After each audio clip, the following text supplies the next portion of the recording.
We're at Work Hard Pittsburgh, back for another RE Investor Professor Ask a Question. Here we go. We're going to be talking about, I forget what we're talking about. We're going to be talking about leverage and how to use it responsibly so you can be in this game for the long term.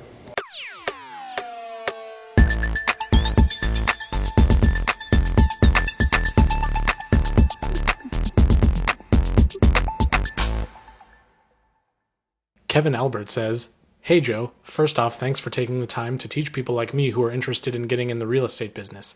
My question to you is what's the best way to balance leverage and the risk you're exposed to when using it? Growing up, I've always been taught not to go into debt, but many of the real estate investors I've been listening to rely on debt heavily. Are these people overexposing themselves to a potential downside like 2007, or are events like this uncommon?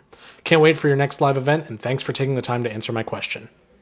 Kevin, that's a great question, and that actually hits me right at home because during the crash of 2002, 2008, I saw a lot of good investors go down because they were using leverage irresponsibly. What tanked the market ultimately was a vast majority of investors and homeowners using the leverage responsibly. The reason I made it through is because I never over-levered my rental properties or even my flips. I made sure I had enough cash that I could withstand a hiccup in the market and not go under. So, leverage is important. It's why you're in real estate. You can use other people's money to accumulate assets.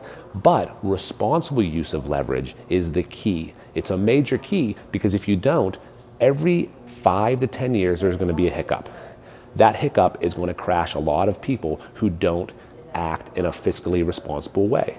You don't want to be one of these people. So when you lever something, I always lever it at 70 to the maximum 80% of the actual value and not BS value. Real value that you know if I have to sell something, I can get rid of it tomorrow at this price. So if you do hit a hiccup, you can sell the asset and come out alive versus someone who levers it up or uses unscrupulous tactics to trick the bank into giving them even more money and take big fees on projects they're not even done with. When the real estate market heats up, a lot of people will use different tips and tactics from gurus who will tell them to take fees up front, over-lever properties, and use the cash to buy more. That is not a good idea. Use leverage responsibly to grow your real estate portfolio, to grow your business, but don't take advantage of the system. It's actually hard. Oh my goodness.